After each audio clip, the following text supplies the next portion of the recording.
ishlatadimi? Men muhitda o'zimiz uchun kelaveramiz. O'zi assalomu alaykum do'stlar, boshlab qoladi. Mana kameramiz avvalo jonli efir boshlashdan oldin tanishtirib olay. Kameramiz xullas o'sha yerga qilib gapiraman. Farqi yo'q. Xullas hozir zapis ketdi, boshladik. Avvalambor assalomu alaykum aziz jamoa, aziz tinglovchilar. Bugun jonli efirimizga bir o'zgacha bir o'zgartirish kiritdik. Birinchi mehmonimizni chaqirdik. Ustozimiz Asl Navo ansambli, musiqali ansambli yakkaxon ijrochisi Aslbek Yo'ldashev. Eslatib o'taman, bugun 8-mart 2025-yil. Yana o'z jonli efirlarimizni boshlab oldik mana. Assalomu alaykum ustoz, xush kelibsiz. Assalomu alaykum. Xushvaqt bo'ling. Avvalambor Ramazon oylari muborak bo'lsin. Rahmat. Mana shunday kunlarga yetkazganiga shukr. Qolaversa, mana bugun tongdan boshlab oldik ijodni. Birinchi mehmonsiz, endi kamchiliklar bo'ladi albatta. Ish bor joyda xato bo'ladi deydi-ku. Hali bir olimlar aytishgan ekanda, so'raysa, men 10 yil orqaga qaytib qolsangiz yoshingiz qanaqa yaxshi nima qilardingiz desa, xullas o'tgan o'sha 10 yillik xatolarim qilmagan bo'lardim. Bir kitob o'qib qoldim. Aytadi, qilmagan bo'lardim. Lekin muallif yozadi. Lekin men 10 yil orqaga qaytganimda u xatolarim 2 baravar qilardim. Nega desa, chunki shuncha xato qilib turib shu muvaffaqiyatga erishdim. Agar 2 baravar bo'lsa, undan ham ko'tarib muvaffaqiyatga erishardim. Shunga aybsiz faqat parvardigar. Endi bugun bayram asosida ko'p mushohadalar bor. Ammo bizni obunachilarimiz, bizni auditoriya biladi, yaxshi ma'naviyatga, saviyaga ega odamlar. Umuman ikkalamizni ham kuzatuvchilarimiz. Shunga bir o'zingiz dillas hollaringiz bo'lsa, bugun Xudo xohlasa bir ozginacha shu kun yoki shu oy umuman umringiz haqida ozgina suhbat quramiz. Rahmat.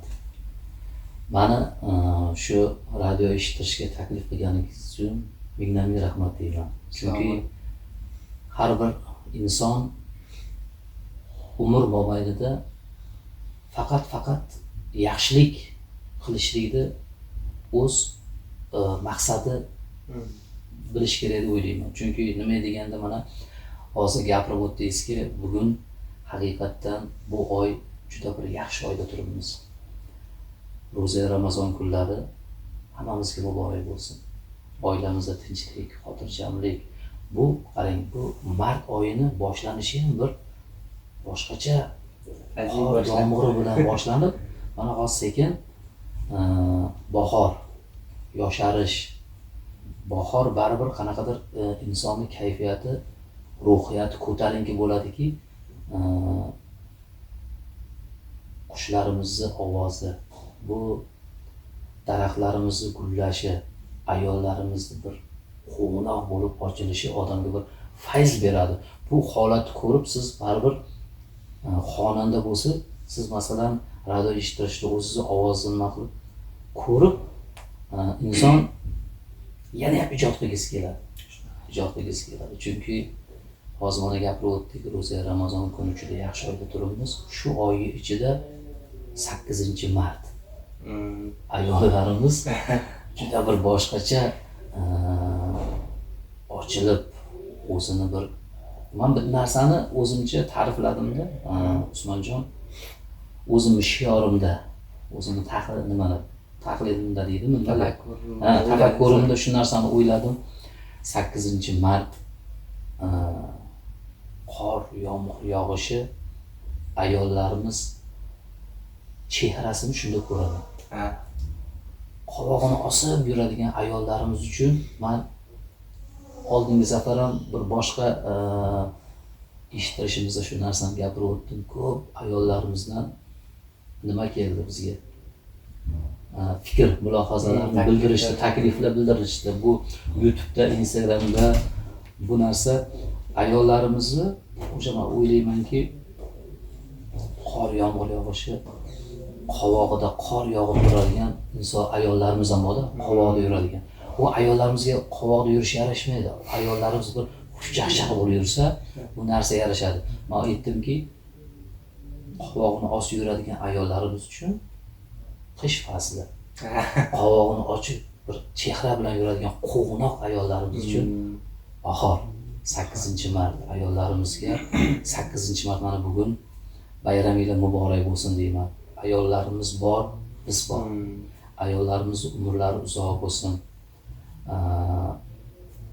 Nima deydi? Alloh bergan umrni ser mazmunli yashashlik ayollarimizga nasib qilsin hammamizga. Ayol bor, erkak bor. Erkak bor, ayol bor. Bir-biriga baribir inson suyanib yashaydi deb o'ylayman. Endi shu yerda bir tushuntirish o'tib ketay. Ko'pchilik aynan shu kunni yoki umuman hisob qilganda endi dolzarb bo'lib qoladi shu kunlarda. Masalan, kecha ham Instagramda ko'rasiz, ayollarni tabriklash harom, Ramazon oyida harom, boshqa. Xullas, hamma mushohadalarni hisoblagan holatda islomdagi 8-mart yo'q bor. Xo'p, islom ulamolari aytadi buni. Men kecha guvohga aylanib juda qidirdim. 8-mart halolmi musulmonlarga desa? Halol. Chunki 8-mart har kuni bo'lishi kerak bizda, nafaqat 8-martda. Har kuni 8-martda bayram qilishimiz kerak, ayollarni e'zozlashimiz kerak boshqa.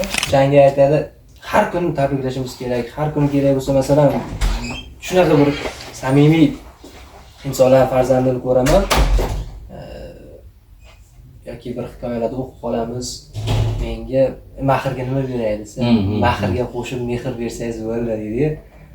Mehr, ya'ni shuni xulosasiki, har kuni avvalo 8-martda o'tkazishimiz kerak ayollarimizni. Lekin tarix shunga taqozo bo'lib qolganki, shu hijob tashlanadigan kun boshqa, lekin har kuni qilolmayotgan, masalan, siz ishdasiz, davlat ishidasiz, endi o'quvchilaringiz va bizga o'xshagan xudoga shukr yetishib chiqyapsiz. Oilaga ajratishga vaqt sal kamroq bo'ladi endi ish bo'lgandan keyin O'zbekistondamiz.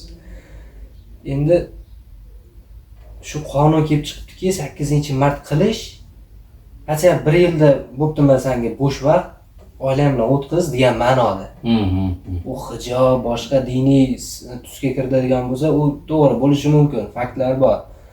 Lekin oilada bir yilda bir kun bo'lsa ham, o'sha oilasiga bag'ishlab, ayoliga, qizlariga bir yaxshi kayfiyat ulash uchun bo'lsa-ki deb tafakkur qildim-da kecha. Lekin Usmonjon, shu gapingizga juda qo'shilaman, juda to'g'ri gap. Chunki siz imkon qadar bir yilda hech bo'lmaganda bir marta duosiz. Lekin bu narsani Usmonjon agar imkon bo'lsa bir haftada bir marta shanba-yakshanba otoq kunlar bekorga chiqarilmagan. Bu o'sha kunda oila davrasida o'tirib, hech bo'lmaganda ayolga ozgina e'tibor, shirin so'z, bir dasta gulni shu olib, oyisi sizni yaxshi ko'raman. Siz boshqacha insonsiz. Bolalarimning oyisi shu erkak zotini ko'chada yurishi ham, kiyinishi ham, o'zini tutishi ham baribir ayol kishiga ko'p narsa bog'liq. O'zini yurib turishiga ham. O'shuning uchun baribir ayollar haqida qancha gapirsak, shu vaqt yetmaydi. Ustoz kecha ham o'zi ilmiy qarasak ham shaxsiy rivojlanishda men ko'p uchratganman. Chet elda 7 kun bor bo'lsa haftada 5 kunini faqat ishga ertalab soat 8, dushanba kuni ertalab soat 8 dan juma kuni soat kechqurun 6 gacha faqat ish bilan band bo'ladi. Shanba kuni o'zini rejalari bo'ladi, do'stlar bilan, ulfatlari bilan u yoqqa borish, bu yoqqa borish shoxonalar. Endi bu rivojlangan odamlarda. Yakshanba kuni absolut hech narsani o'ylamaydi, faqat oilasiga. Haftada deyapti, kanizga, ismiga kelib qoldi. Faqat oilasiga. Bir yilda qolmasa ham o'sha haftada cho'zib ketadi. Rivojlangan odamlarning struktura shu, chet elda. Oilasiga bag'ishlaydi shu yakshanbani ishxonasi yonib ketishidan qat'iy nazar. Chunki bu oilaga faqat. Dushanbadan yana ishga kiradi.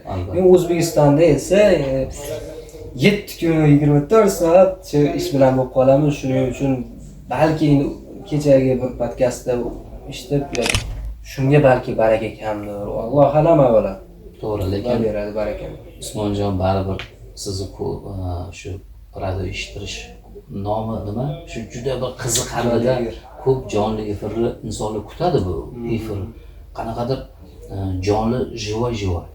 Jonli nima bo'ladi baribir. Insonga ta'sir kuchliroq bo'ladi. Fonogrammaga qaraganda jonlida.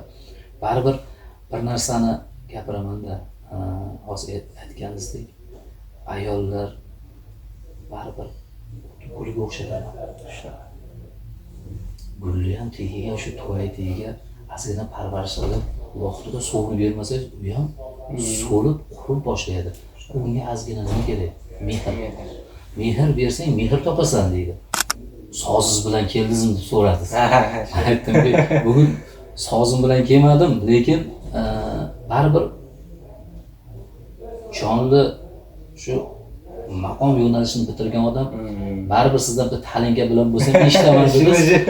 Balki bir imkonimiz, vaqt yetsa shuni menimcha bir nima qilarmiz.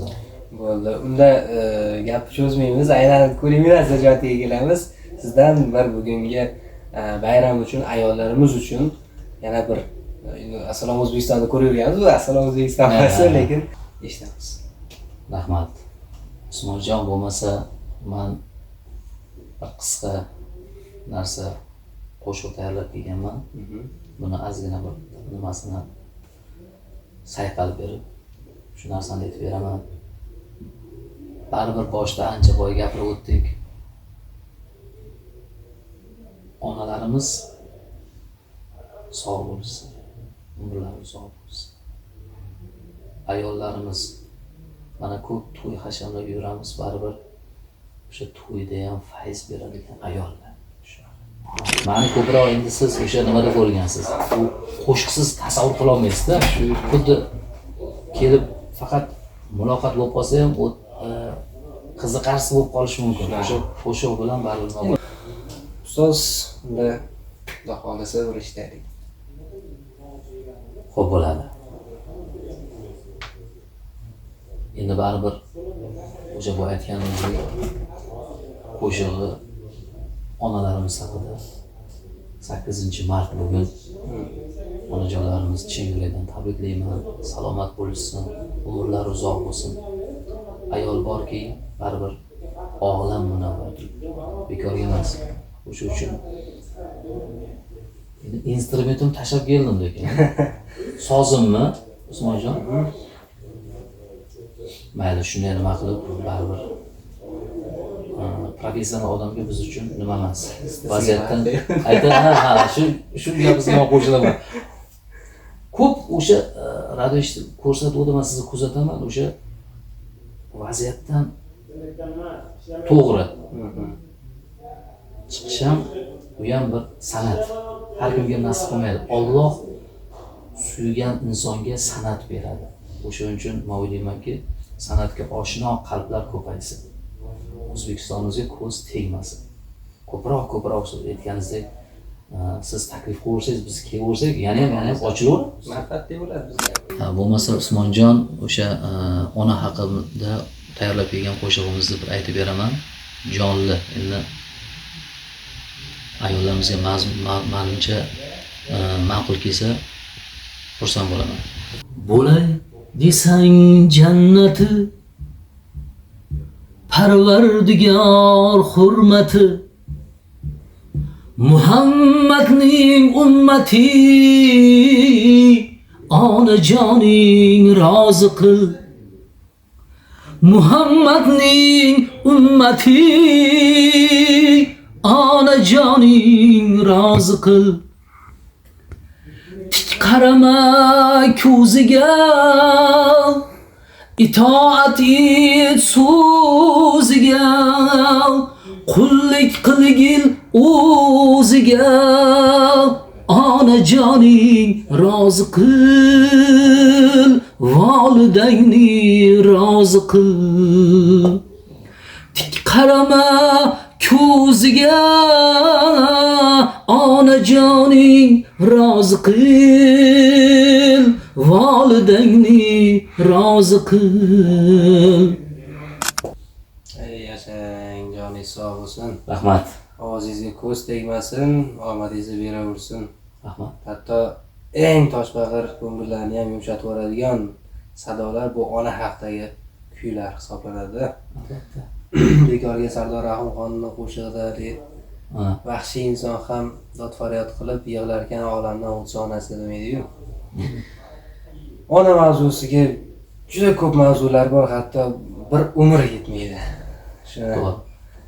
Shunga avvalo tashrif uchun rahmat sizga. Rahmat. Jonli ijro uchun alohida rahmat. Rahmonjon, baribir aytamanki, shu radio eshittirish jonli ko'rsatuvingiz gullasin, Rahmat. rivojlansin. Inson harakatdan to'xtab qolish kerak emas.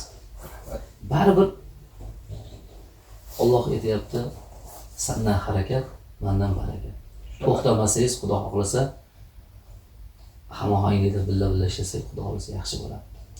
Ko'rsatuvingizga hamisha omad, Sog'lik. charchamang, Xudo ishlaringizga xohlasa. omad. Rahmat. Keyingi safar bir professionalroq holatda tayyorgarlik ko'ramiz ustozga.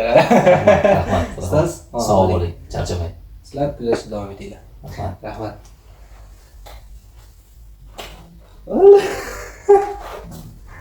Keling, ustoz.